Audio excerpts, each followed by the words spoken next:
three things that have just been guiding principles from day one, which is number one, continuing to focus on innovative product design. Number two, just a laser focus on creating operational efficiencies. And three, building, frankly, great long-term strategic partnerships. We knew that if we were going to expand to that level, we would have to have a system that could accommodate its people, its culture, lather, rinse, repeat on those KPIs. And it's really worked out well. We have significant retention. We're supremely focused on building a big business, but generating shareholder returns that are appropriate for our investors and building products that create significant consumer value. Systems work, people feel. Welcome to InsureMark's Advisor Mentorship Podcast with Vice President Jeremy Hauser.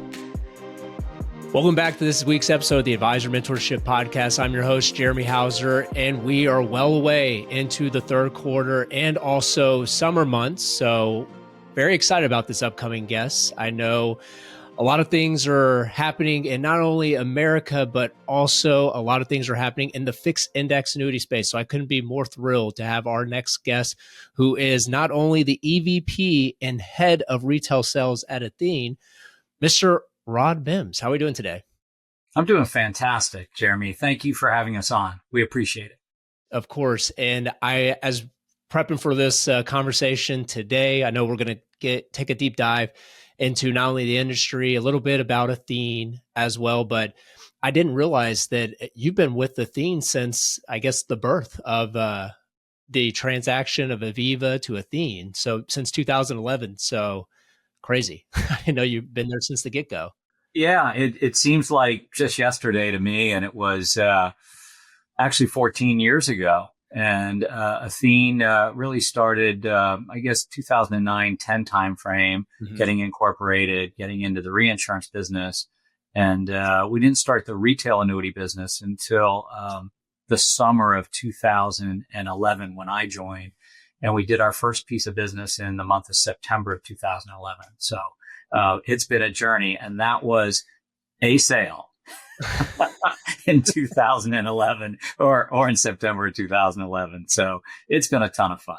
We talk a lot, I'd say over the last year or so on the podcast, a lot of the guests who come on, we've been talking a lot about entrepreneurs, the importance of vision, mission, and 14 years from first piece of business to where you guys are at today. But before we get into all of the how it happened, let's go a little bit on your role. So what is the head of retail sales here at Athene? So what's Rod's life? And I think that's a new one for you, or some things have happened for you recently too.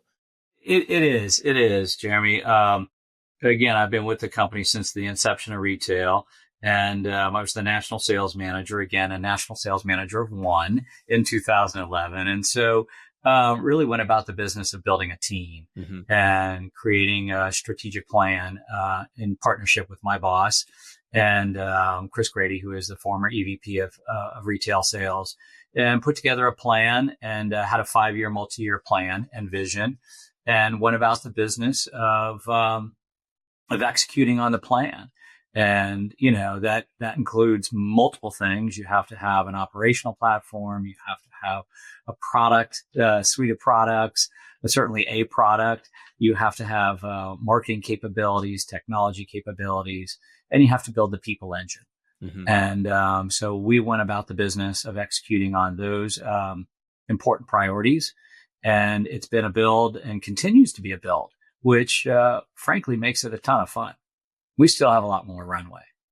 Yeah, I'd say so. And it's crazy. So 5-year multi-year plan. And, you know, you hear organizations still to this day build 3 to 5 year plans. And then to see y'all's level of growth in 15 years. Yeah, I think one of the things too, so running a company, they have their ups and downs, maybe challenging. What are the things you would say for your team that you guys have done so well with not only growing Athene, but 2 things that you mentioned through product and then also now shareholder value? So what are 2 of those things that continue to drive that growth for Athene? Yeah, I would say it's three things that have just been guiding principles from day one, which is number one, continuing to focus on innovative product design. Number two, just a laser focus on creating operational efficiencies. And three, building, frankly, great long-term strategic partnerships with our distribution partners over the years. And those have been three pillars that have just been, like I said, something we've been laser focused on since day one. And we just continue down that path. And as we have scaled up with our growth, certainly operational efficiencies and technology have played a key role in our success there and our ability to do that. I mean, as I hear, because as we're continuing to build Simplicity and SureMark and a lot of entrepreneurs that are building their organizations, people for sure is the backbone of the organization growing. But I think taking more of a deeper dive into some of the things that you just mentioned, what I would say, technology, especially, what was probably one of those aha moments back in the earlier years that you think helped set you guys up on the operational side for some success? Yeah. So as we started to scale up back in 15, 16, kind of post the Aviva acquisition, we were building, our growth was driving upwards significantly. And we recognized the need. And at the time we were growing both organically and inorganically. So we were making some acquisitions and our portfolio was growing, as I said earlier. And we recognized the need to do a couple of things. One, build a platform that could accommodate significant future growth. And two, take the various blocks of business that we had acquired over the years and make sure that they were on one operating platform. So those two initiatives combined have just made for significant success as we've scaled up. So having everything on one platform, whether it was inorganic and organic sales, and then creating that platform that we knew could scale up significantly. So going from, by way of example, from $10 billion in annual premium to $20 billion in annual premium the next year. I mean, that's considerable. And that technology allowed us to service the business efficiently, meet our service level requirements, SLAs, if you will, and provide a good producer experience, financial professional experience. Here is financial planning software to make you shine. Retirement Analyzer software by Thomas Gold Solutions helps advisors nationwide create easy-to-understand financial plans for their clients. Today's successful advisor understands that clients are in need of advice, recommendations, and projections of possible outcomes that are provided in a financial plan. Thousands of advisors using Retirement Analyzer know that they are a formidable force in today's industry. They know that clients buy certain outcomes, which include sales of financial products. So in essence, products are not the focal point, but just part of the plan, helping them get to their desired outcome. Retirement Analyzer gives you the ability to answer any and all client questions while building plans to address certain concerns. Acclimation is a breeze, and their over-the-top user training and support platform is unparalleled in the industry today. So start today and request your 14-day trial to find out what it's like to be a part of Retirement Analyzer community of advisors. Go to retirementanalyzer.com and get started today. There's many organizations that go through this right now, and it's especially the bigger you get, the more challenging it becomes to get onto one platform. So I would assume as y'all have not only grown year over year to where last year, what did y'all do for 36 billion? Yeah, so you just talked about half of it. Yeah, right. So now that you're at a $36 billion enterprise that just continues to grow. And one of the things is for the operational side of it, how important is it to get all of that aligned earlier on as compared to waiting until you're a little too big to start trying to move things around internally? Yeah, we had to do it early on. Again, we had a big appetite. We had a vision. We had a very clear plan. and it growth was at the core of it. So getting the foundation and the pillars, in place early on was really, really critical. And we knew that if we were going to expand to that level, we would have to have a system that could accommodate. And at the same time, not just accommodate, but accommodate efficiently so that we were providing a good experience, not without, some growth pains in the years 16, 17, and 18. But we spent millions of dollars and continue to improve with the technology.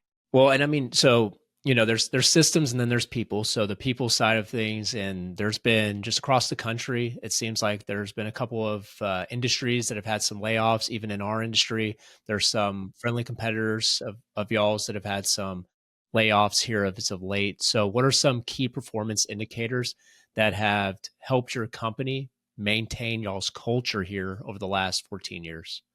Great question. We talk about the people engine all the time. People truly are the heartbeat of any organization. And I'm just super proud of our team every day. And people ask me all the time, Rod, you commute from New Jersey to Iowa. I've had a place there for over almost 11 years now. And I say, why do you do that? And it really is because of the people. I love the people I'm surrounded by and the teammates. And we focus a lot of time on the people engine. A couple of KPIs, I'd say several. Number one, very diligent with employee engagement surveys. Number two, surveys to measure morale. Three, making sure that there's trust and leadership.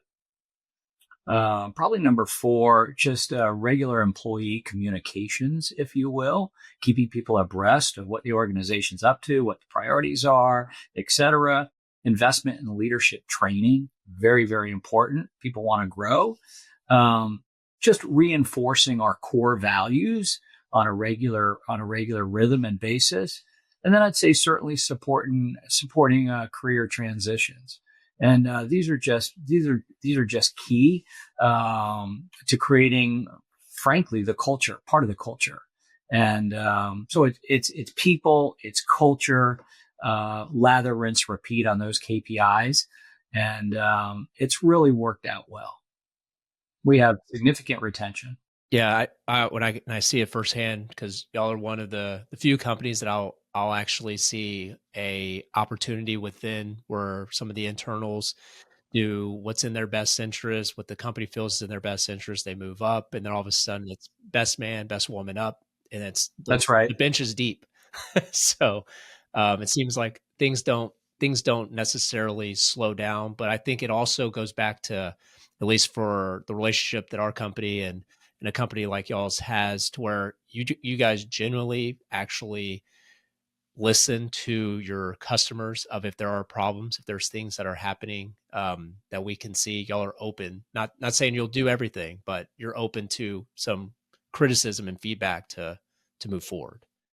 And thank you for that, Jeremy. We do our very best too, and to ask questions, to listen, to be open to ideas. We don't have all the ideas.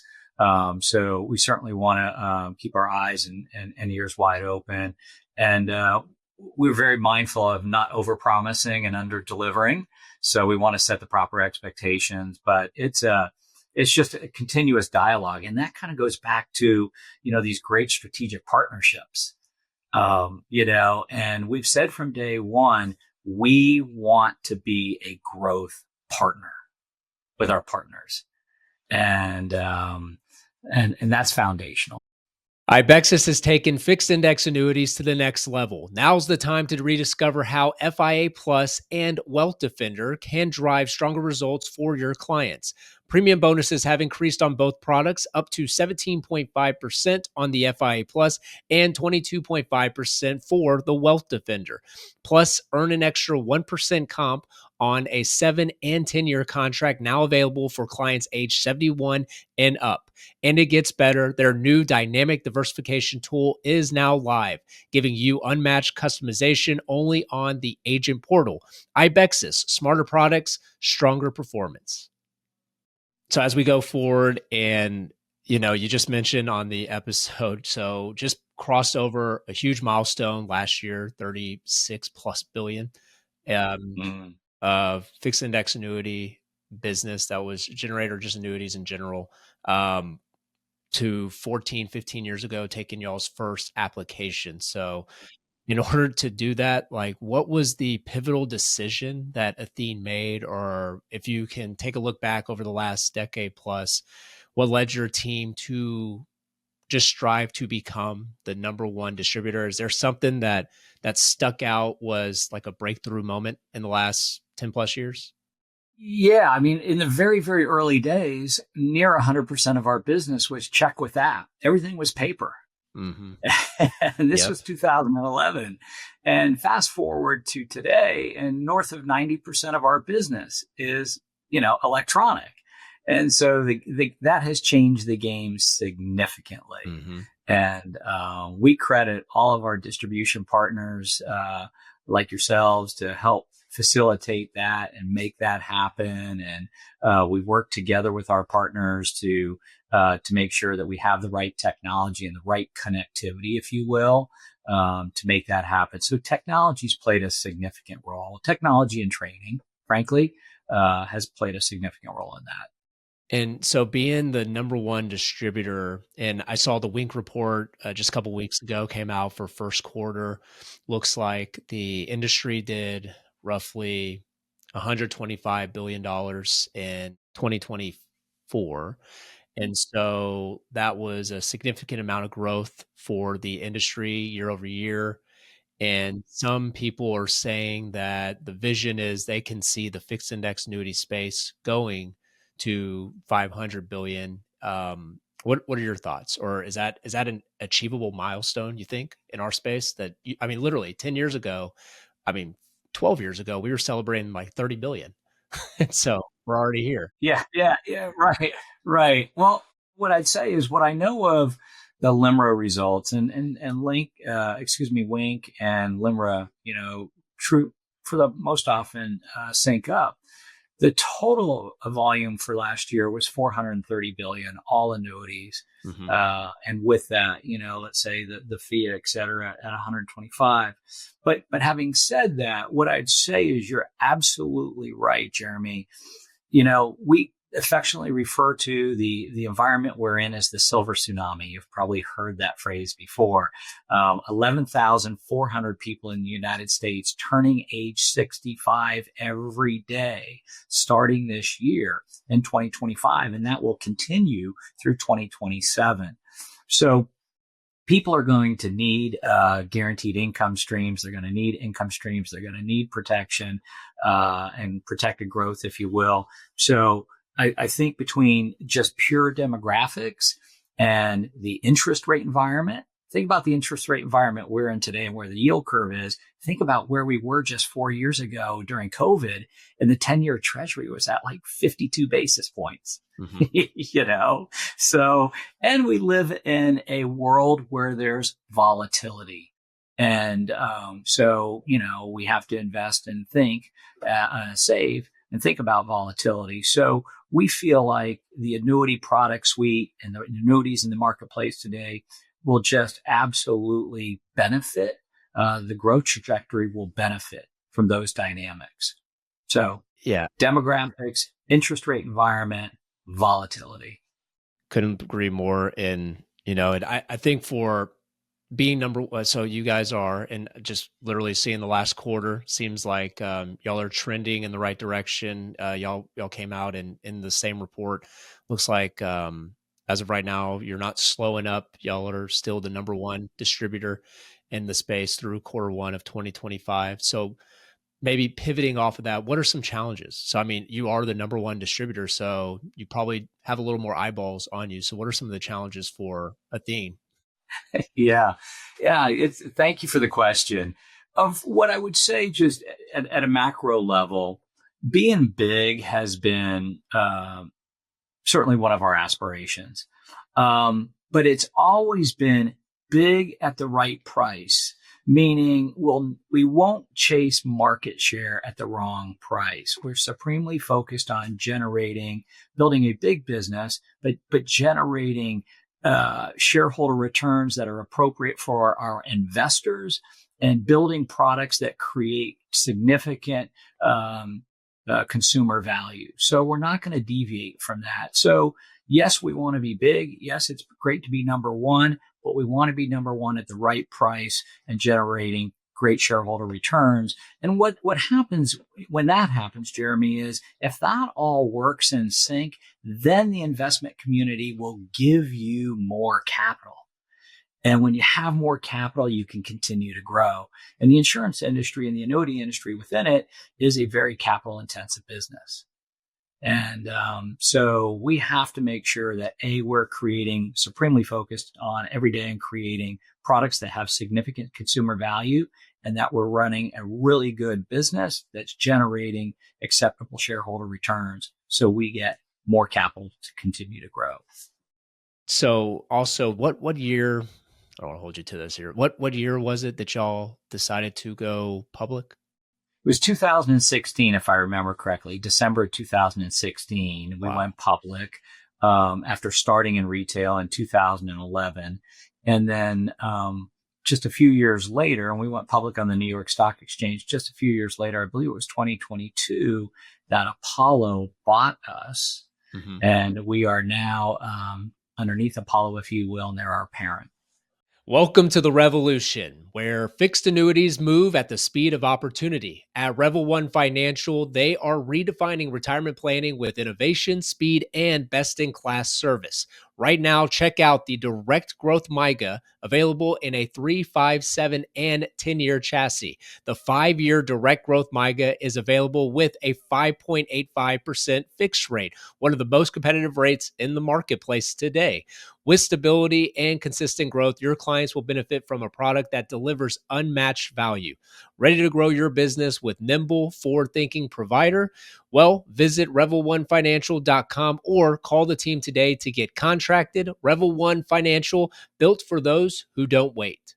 No more renewal regret. Let's face it, the Achilles heel of most fixed index annuities is that rates and terms are subject to change. And that disappoints not only clients, but frustrates you as the financial professional.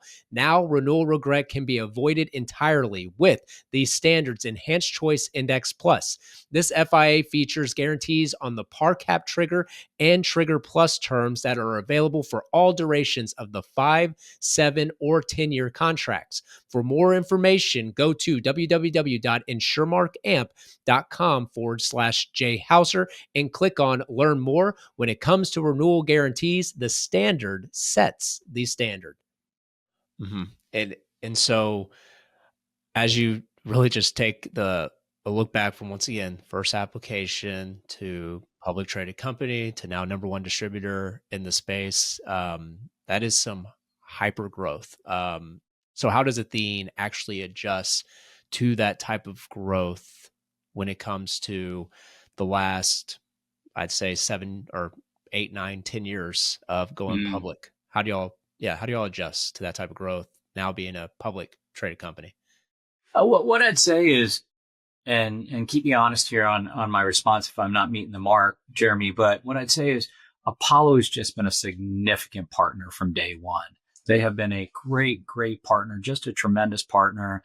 Whether it's, investment capital, whether it's guidance, whether it's, risk management and investment portfolio management, which all translates into strong financial ratings, A+ across the board with the rating agencies, which is fantastic. So they've been a great partner. They'll continue to be a great partner. And, the future is really, really bright. So I would say that core to our success has been having a fantastic partner in Apollo along the way. Yeah. And I too tend to, as just watching, and you always think, you just never know when new people come in, buy entities and so forth. Same thing goes with Simplicity and InsureMark, and everybody thinks, oh, there's going to be a lot of change. But as you just, it just lay it out there, and years later, it's the proof's going to be there if it's going to work or it's not. And I think, yeah, no, it's definitely been a good marriage to watch Apollo Athene continue to grow, and then now the results are really speaking for themselves, and it's just amazing. The last, like I said, 4 years of the growth in the last 4 years for the industry, watching Athene lead the charge with the vision once again. That was the vision. I remember 2011. It was Keith Pinkley that actually came into our office, Yes. who then went to another forum, and I think he's still with Athene, right? So He is. Yeah. yeah, He's so been promoted a couple of times along the way. yeah, so and then now working with Mitch, and it's like the story's still the same. Like that was the goal, to be the number one distributor, and you're just brand new, and so Yeah. people, you got to have the right people in place to believe in it, and we've actually just stuck with it. It's about people, and then the leadership, watching it grow, Without a doubt. and it's been incredible to watch that. And I think, so you mentioned one of the things for the listener is enterprise value, growing shareholder value, leaning into technology too. So one thing that you guys started a trend, I think it was either earlier this year or maybe y'all started earlier on. It was last year. It was the DTCC, Yep. making business move faster amongst one another. So can you go through that a Sure. little bit? Because you talked about paper applications, but now Athene is really leaned into electronic applications. So what's like that next wave y'all are doing? Super exciting. And I'm, I can't believe I'll admit to this, but I'm in my third decade in the annuity business. And so I've seen a lot and heard a lot over the years. And for the last 20 years, there's been a lot of conversation about, electronic transfers, Mhm. so transfer business. And that's known to be painful as far as the time, and it can take several weeks, et cetera. So in conjunction and in partnership with IRI, the Insured Retirement Institute, which is a large trade organization, many of the annuity carriers have got together with some technology companies and done some significant work in the last couple of years, really culminating in January of this year with Athene partnering with another carrier Mhm. to actually pilot, doing paperless exchanges between carriers. The pilot has gone incredibly well. We are now doing it as a matter of business.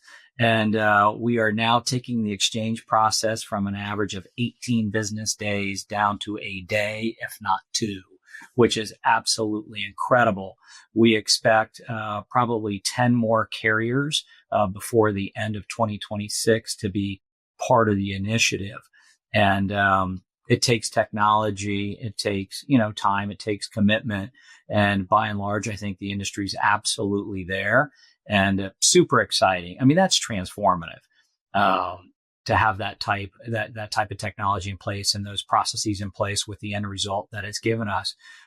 In addition to that, DTCC and statusing reports, so you can get real time views into where the policy is in the process. That's really important. Portal experiences. Our portal, we've spent significantly in our portal the last couple of years, and improved in portal experiences for both policy owners and financial professionals. Super important. So again, I know we've talked a lot about technology, but if there's a theme that's coming away from this, technology, AI, investment in it, it's becoming a bigger part of our industry and our business. And it took us a while to get to paperless exchanges, but we're there, and it's only going to get better, and it's only going to grow from there. Who wouldn't want prosperity in their life? Doesn't that sound nice? Prosperity Life Group is a new name to the IMO space, and member companies have over a century of tradition dating back to 1914.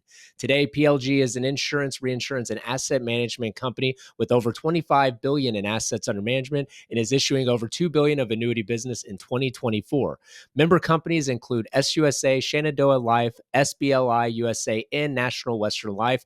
A- ratings with AM Best and S&P. Prosperity Asset Management is an in-house investment management team based in New York City, specializing in high-quality credit and niche asset strategies. Be on the lookout for a unique and new innovative fixed index offering this summer. For more information on Prosperity Life Group, go to www.prosperitylife.com.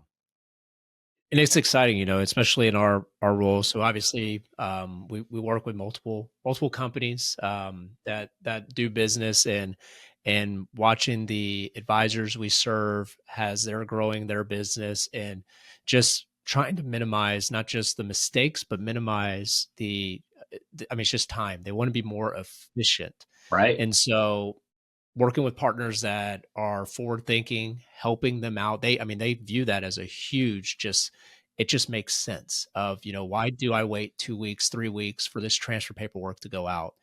Um, how do you get on the cool guy list to actually, how do you determine the 10 companies that are possibly doing it? Or Yeah. like can you, are you able to like Sure. disclose a little bit about that process? Yeah. Sure, absolutely. I think, us and another carrier were leaders. It was just something in the initiative we had a tremendous amount of energy for and interest in. And we had the wherewithal to do it. The technology prowess, the technology team, and the willingness to invest, from a company Hmm. perspective. And it takes that. And and then of course, you need a partner to do the exchange process with, to test and pilot, et cetera. And I think, I know there's many other carriers that want to get there, Sure. and the industry wants to get there. It will be a matter of time. I think we're already up to maybe 4 or 5 now since Wow. January. And we expect, I think, a total of 10 carriers by the end of the year. So it's really up to the individual carriers. And by and large, like I said, I think they all want to get there. It's just, technology and prioritization and technology processes can take time to build, and, the infrastructure, Hmm. but it's going to happen, and it's exciting. No, it's beyond exciting, especially innovation. And although people joke that we're probably like 10 years behind where the actual world is in the insurance space, but I mean, it's good to see that there are people willing to take the risk, and like you said, finding the right partners to do that in order to just push the industry forward. That's right. Yeah, if you think about it, I mean, we live in our phones every day, and how many people do financial transactions every day in their phone, moving money from checking accounts to pay bills, or into their investment account, or out of their investment account? And can you imagine a world where we can do that in the annuity and insurance space to a certain extent? Well, now we can. Right. So And I think that's where, you know, pushing the industry forward. So that's also goes back to the credit of y'all's organization, of the growth, being number one distributor as we sit today for the last year. I think it's a crazy statistic, the amount of years, not consecutively, but I think it's like at least 4 out of the last 5 or 5 out of the last 6 or something. right. So what are some opportunities you think for the industry to get better? We might have talked about one there. Is there anything else? Opportunities for the industry to get better. I think I'll back up just a quick second. It's part of being an industry leader. There are certain responsibilities. Hmm. And so, this whole digital transformation that's taking place, we see that in part as part of our responsibility as an industry leader. It's going to take others, obviously, to make it all happen. But industry's only going to grow from here, and but it will take continuous investment, to do that. I think we'll stick to a couple of things. We're going to stick to continuing to innovate on product, continuing to improve on the customer experience, and last but not least, certainly not least, delivering on our promises. And that's just the blocking and tackling that we have to do every day while investing in what we might call these fun things like digital tools and digital transformation.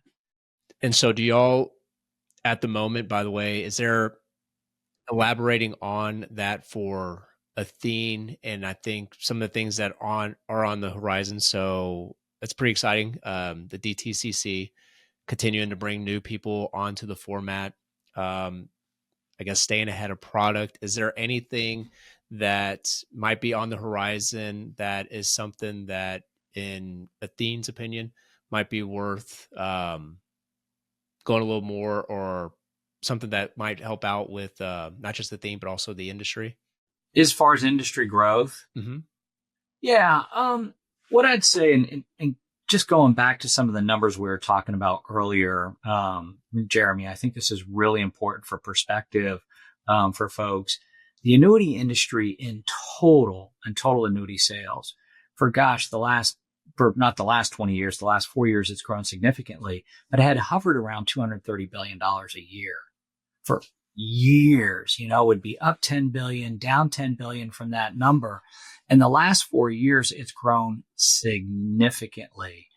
And part of that is capital that's come into the industry, which is a great thing. Again, we were talking earlier about it being a capital intensive industry, and you need capital in the industry to keep it going, and healthy insurance companies with capital to help continue to fuel the growth. But you also need this other inertia, again, that's being generated by a good interest rate environment, certainly the demographics, and all the benefits that our products offer people that are going to be important going forward. So I'd say, continued innovation on the product, on the product categories, but also continued innovation on the experience. So we're talking within our walls as we talk about product innovation. Yes, there's features and benefits, but we're also talking about the user experience as far as product innovation. How do we make it easier to take an application? How do we make the process easier? How do we make it more transparent? How do we make it easier to move money and make it more of a financial transaction that's easier for everybody? And we believe if that happens, the industry's got to take off. Yeah. And that's for sure the consumer side of it, the advisor side of it. I know when you guys rolled out, probably at least a year now, because we've seen some policy returns and renewals of just taking the guesswork out for the advisor if they choose to for allocation of how some of the products are allocated and what index volatility control. Perfect example of experience, right? Making the experience a better experience. Listen, artificial intelligence is here and now, and we're investing more and more in that and committing more expertise to that. And that's going to change the game. And back to the industry numbers, $230 billion on average for many, many years. Last year, $430 billion, significant growth. That's a lot of money into the annuity sector, driven by all the things we talked about earlier. And technology and experience is only going to fuel that in the right direction. Mm-hmm. And I mean, specifically, I just, for some reason, I had one of my guys just pop into my head. I remember in October, I think the first renewal started to come up, and it was a advisor who obviously was like, I'm going to test this out, but I'm pretty sure I got a good grasp of how I can generate some good index strategies to get some good growth. And he was like, I'm kidding you not, I will probably never select again after seeing the actual returns of what the preset did. So, to y'all's credit though, right? It's incredible. And so I think as we're wrapping up here, any final thoughts or words of wisdom as we are closing out here? Yeah, thanks for the opportunity. And I'd say my comments around here are more from the maybe an industry perspective, but maybe a financial professional perspective. And that is, I would say, get a lifestyle conversation going with clients and prospects. Mm-hmm. And, we talk about having a diversified accumulation portfolio. Let's talk about having a diversified income portfolio. And that gets back to this idea of a lifestyle. Retirees are going to need income streams and guaranteed income streams in their retirement to fund the lifestyle they want. Mm. Right? Mm-hmm. And so if you think about just getting a little bit more micro, if you think about having benefit income, if you think about having investment income, let's think about having lifetime income, and that lifetime income to really help, support that lifestyle. So I just encourage having lifestyle conversations with your clients. Good stuff. Well, I appreciate your time, Rod. I know you're a beyond busy man. Having to see you at home. So you're in New York right now, right? I am. It's not often, but I am. So, yeah, no, thank you for the opportunity. And it's just been a real pleasure, Jeremy. Yeah. No, appreciate your time. And thank you to also the listener for tuning in to this week's Advisor Mentorship Podcast. Make sure to subscribe on your favorite listening device and also subscribe to our YouTube channel at Jeremy Hauser AMP and connect with us on LinkedIn at Jeremy Hauser. And as you share this episode with a friend or colleague, remember, in a world full of betas, be an alpha.